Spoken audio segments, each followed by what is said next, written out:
Hello somebodies, Mr. Mafuchi here, and stuff happened while you were living your best life. What kind of stuff? Well, let's get into it. A banana fight at a gas station leads to aggravated assault. In Pittsburgh, Pennsylvania, at the Sunoco gas station, a random customer picked up a banana and threw it at the employee. Now the employee didn't just lay down.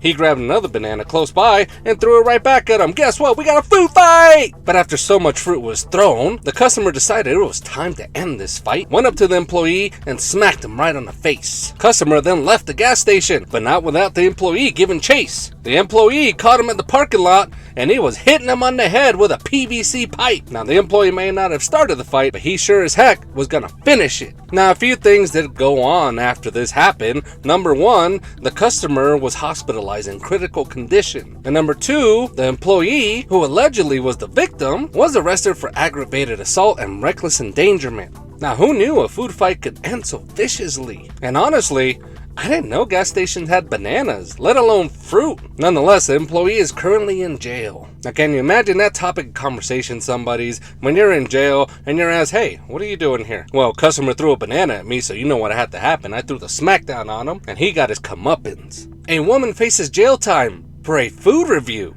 Chioma Okoli one day decided to ask her 18,000 Facebook followers to assist with her review of a company's tomato puree. So she mixed a can with a recipe of hers and decided, man, this is too sweet. So she originally posted that, hey, don't use this product, it has too much sugar in it. Now the company Arisco Foods caught wind of the review and let her know, if you don't like the product, then don't use it. Well, Okoli struck back and responded, hey, quit killing people with your sugary tomato puree. Well, Arisco Foods did not take too kindly to that, and 1 week later, Okoli was arrested for violating Nigeria's cybercrime laws. Now her followers found out what the heck was going on and they decided to protest because this was persecuting Okoli for freedom of speech. Police claim that Okoli used her followers to instigate people against Arisco Foods, and Arisco Foods concurs with the false information that she was placing in her review. Now, if Okoli is found guilty, she could be placed in jail for up to 3 years or a $5,000 fine, or both. Along with that, Arisco Foods also filed a civil case against Okoli, claiming that with her bad review, a lot of suppliers cut ties, which caused about $3 million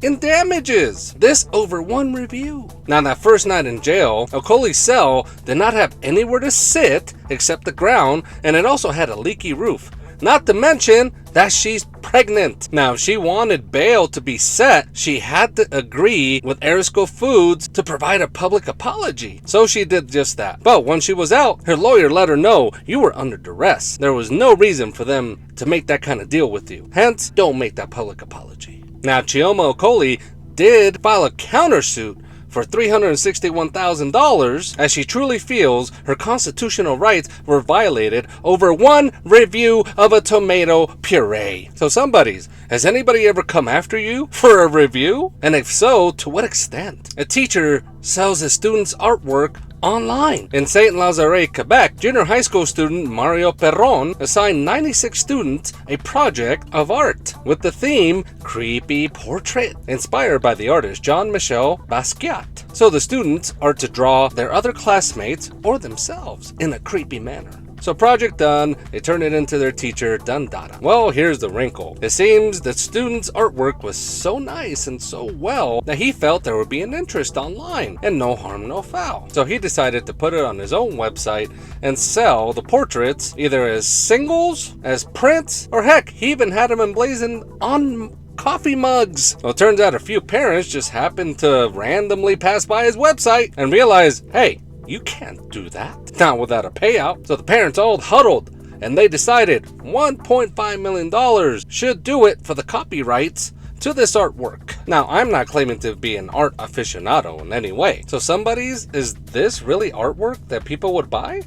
Would you buy it? A man purchased an Amazon returns pallet for big profits. In Detroit, Michigan, a man paid $675 for an Amazon returns pallet. Now, these are essentially all the returns that all of us, including myself, return back to Amazon. Because what we don't know is, half the time, they don't make it back to the third party. The third parties really don't want them. So Amazon goes towards having a liquidation sale. Hence, pallets are available. Now, this is essentially high risk as you don't know what's in the pallet. You don't know if the return item is still functional or in a condition to still be reused. But with big risk comes big reward. So, was this a good pallet for the man? Well, here's a few products that he found on his pallet. A wireless vacuum cleaner, extendable garden hedge trimmers, clay garden plant pots, artwork, air purifier, floor tiles, a portable chair backpack, a DJ soundboard mixing deck, a metal detector, some nice headphones, and a Disney Christmas tree train set. And this is only half the pallet. And it sounds like he already made his money back. Now, there were some duds though. They weren't all winners. He found a few calendars from 2023 and we're already in 2024, a broken stone bath mat, and plenty of used rugs. So essentially, this is just storage wars with Amazon products. So somebody's, now that you know you can buy a returns pallet from Amazon, how many of you are not only interested, but will follow through and buy your own pallet and flip it to make big gains? Neighbors order a mom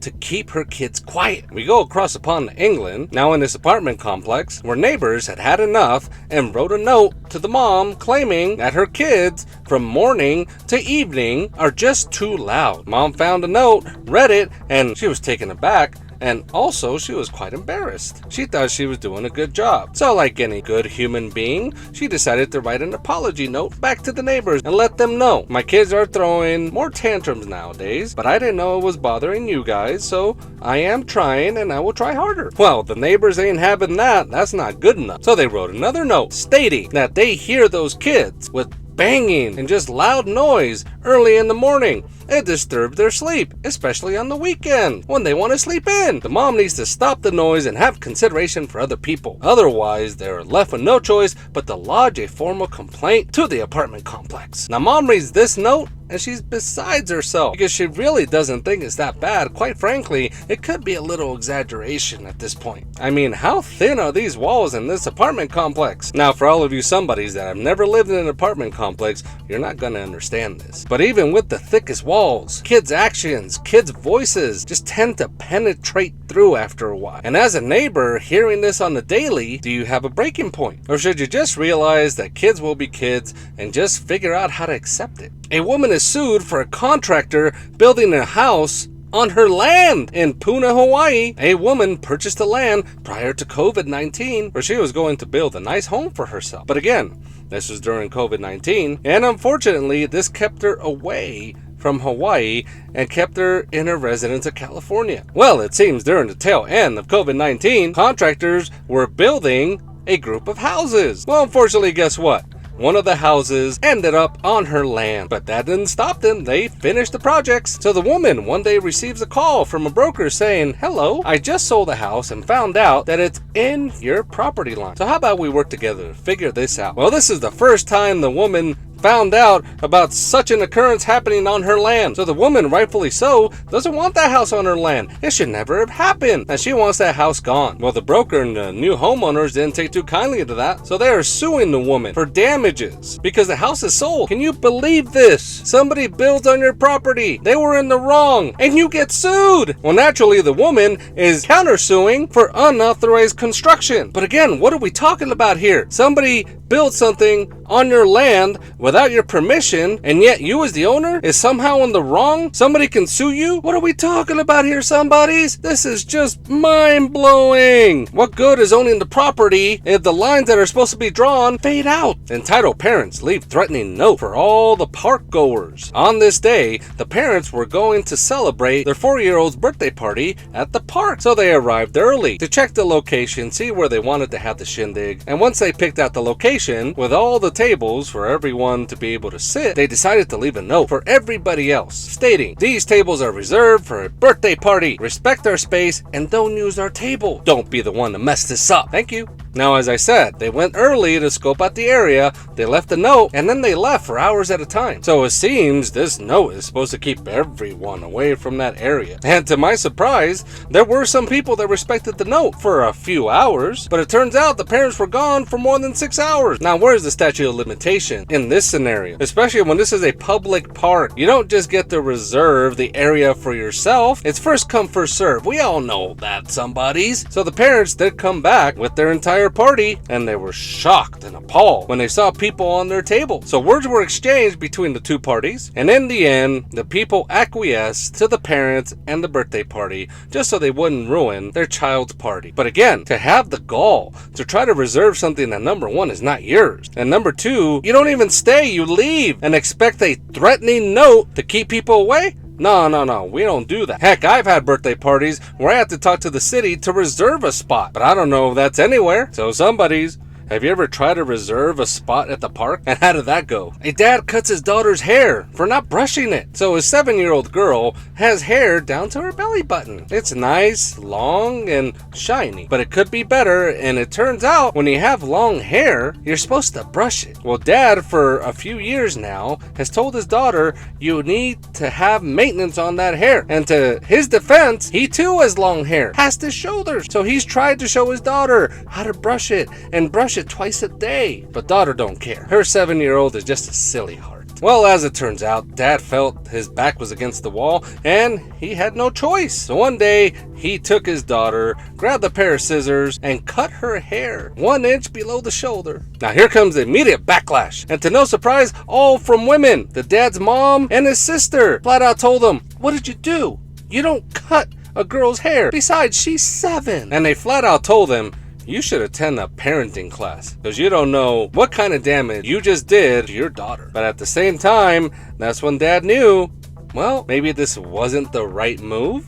But what was I supposed to do? She wasn't listening, and her hair was not nice because she wasn't brushing it. Now, as a father, I don't have daughters, so nor do I have boys with long hair. So I didn't know that it was such a big deal for little girls, again 7-year-old, to cut their hair. Somebody, is this really traumatic? Is a girl's hair at a young age or any age so impactful that if there's change, it just spins the world out of control? A 10-year-old elementary student sells his dead father's gun. In Hendrick County, Florida, a young boy decided to try and sell his dead father's gun for $300. And believe it or not, he found a buyer. Well, buying ended up being trading, as the other boy just happened to have 74 grams of weed. So this would be a trade. Well, people caught wind of this transaction going on, so police were called and an investigation started. And the first thing they did was put the school on lockdown because there's a gun. As upon their investigation, it turns out the weapon and the weed was at one of the boys' sheds